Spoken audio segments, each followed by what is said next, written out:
Hello everyone. इस video में आज हम कॉन्सेप्ट ऑफ नेट ग्रॉस यानी नेट से ग्रॉस पे कैसे जाया जाता है और ग्रॉस से नेट पे कैसे आया जाता है, इसका जो बेसिक कॉन्सेप्ट होता है उसकी बात करेंगे।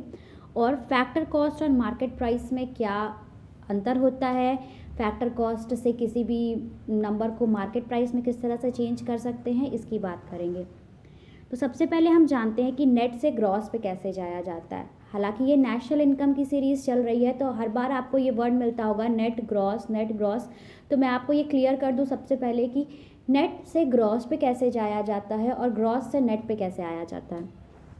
ग्रॉस जो होता है वो डेप्रिसिएशन इंक्लूड किया हुआ होता है, यानी कहीं भी आपको अगर ग्रॉस डोमेस्टिक प्रोडक्ट या ग्रॉस नेशनल प्रोडक्ट बताता है तो आप ये हमेशा मान लीजिए कि यदि ग्रॉस वर्ड आ रहा है तो उसमें हमारा डेप्रिसिएशन जो है वो इंक्लूड किया हुआ है, उसमें ऐड किया हुआ है।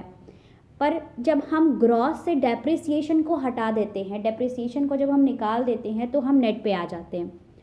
ठीक है, एकदम सिंपल सी बात है। यानी कि यदि आपको जीडीपी से एनडीपी पे आना है, नेट डोमेस्टिक प्रोडक्ट पे आना है ग्रॉस डोमेस्टिक प्रोडक्ट से, तो सीधे सीधे ग्रॉस डोमेस्टिक प्रोडक्ट से आप जब डेप्रिसिएशन को सबट्रैक्ट कर देंगे तो आप नेट डोमेस्टिक प्रोडक्ट पे आ जाएंगे। यानी जब आप जीडीपी से एनडीपी पे अगर आपको आना है तो आप डेप्रिसिएशन को सबट्रैक्ट कर देंगे तो आप सीधा सीधा जीडीपी से एनडीपी पे आ जाएंगे, शिफ्ट कर जाएंगे।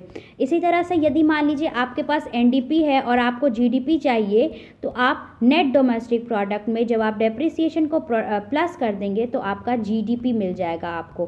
तो ये जो बेसिक डिफरेंस होता है यही होता है कि ग्रॉस में डेप्रिसिएशन ऐड किया हुआ होता है और नेट में डेप्रिसिएशन ऐड नहीं किया हुआ होता है। नेट में डेप्रिसिएशन को एक्सक्लूड कर दिया जाता है। नेक्स्ट जो है वो ये है फैक्टर कॉस्ट और मार्केट प्राइस। फैक्टर कॉस्ट क्या होता है? फैक्टर कॉस्ट वो कॉस्ट होता है जो फैक्टर्स ऑफ प्रोडक्शन पे लगता है या फिर उसको एज अ रिवॉर्ड मिलता है। फैक्टर ऑफ प्रोडक्शन हमारा क्या होता है? लैंड, लेबर, कैपिटल और एंटरप्रेन्योरशिप। तो लैंड पे हमें क्या मिलता है? रेंट मिलता है। और लेबर पे क्या मिलता है? कंपनसेशन दिया जाता है लेबर्स को, एम्प्लॉयज़ को। फिर एंटरप्रेन्योर को क्या मिलता है? एंटरप्रेन्योर को प्रॉफिट मिलता है और हमें कैपिटल पे इंटरेस्ट मिलता है। तो इस तरह से ये हमारा कंपनसेशन ऑफ एम्प्लॉयज़ जो कि हमारा लेबर का रिवॉर्ड है, रेंट हमारा लैंड का रिवॉर्ड है, इंटरेस्ट हमारा कैपिटल का रिवॉर्ड है और प्रॉफिट हमारा एंटरप्रेन्योरशिप का रिवॉर्ड है। तो इस तरह से फैक्टर्स ऑफ प्रोडक्शन को जो रिवॉर्ड मिलता है और जब हम उसको सम अप कर देते हैं तो ये फैक्टर कॉस्ट कहलाता है। और मार्केट प्राइस होता है जब हम फैक्टर कॉस्ट में नेट इनडायरेक्ट टैक्स ऐड कर देते हैं। अब ये नेट इनडायरेक्ट टैक्स क्या होता है? हम सब जानते हैं कि कुछ लोग जो होते हैं वो फॉरेनर्स होते हैं जो इंडिया में कमा रहे होते हैं और कुछ इंडियंस होते हैं जो फॉरेन में कमा रहे होते हैं। ठीक है, या फिर नेट इनडायरेक्ट टैक्स यदि हम सीधे सीधे बात करें तो जो हमारा इनडायरेक्ट टैक्स होता है, इनडायरेक्ट टैक्स जो भी हम प्रोडक्ट पे देते हैं, जो भी हम प्रोडक्ट पे देते हैं वो हमारा इनडायरेक्ट टैक्स कहलाता है। और जब हम इनडायरेक्ट टैक्स में से सब्सिडीज़ को लेस कर देते हैं, जब हम इनडायरेक्ट टैक्स में से सब्सिडीज़ को लेस कर देते हैं तो हमारा नेट इनडायरेक्ट टैक्स मिल जाता है। यानी एक सिंपल सी वर्ड में जब इनडायरेक्ट टैक्स से सब्सिडीज़ को लेस कर दिया जाता है तो हमारा नेट इनडायरेक्ट टैक्स हमें मिल जाता है।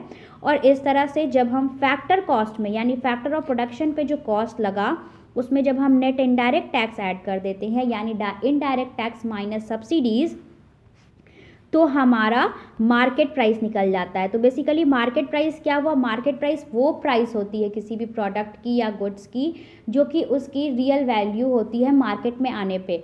मार्केट में आने पे किसी चीज़ की प्राइस क्या लगी, अब वो प्राइस में टैक्स भी तो ऐड होता है, ऐसा तो नहीं कि सिर्फ मजदूरी ही ऐड होती है, उसमें डिफरेंट डिफरेंट टैक्स ऐड होते हैं।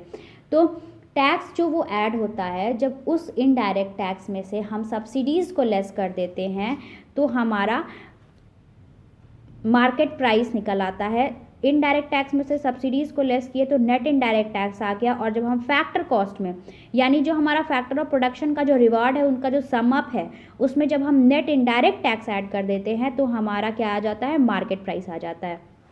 तो इस तरह से ये 2 कॉन्सेप्ट जो कि हमें नेशनल इनकम में हर जगह दिखने मिलेगा, और ये बहुत ही ईज़ी सा कॉन्सेप्ट है, इसमें थोड़ा-सा भी कन्फ्यूज़ नहीं करना है।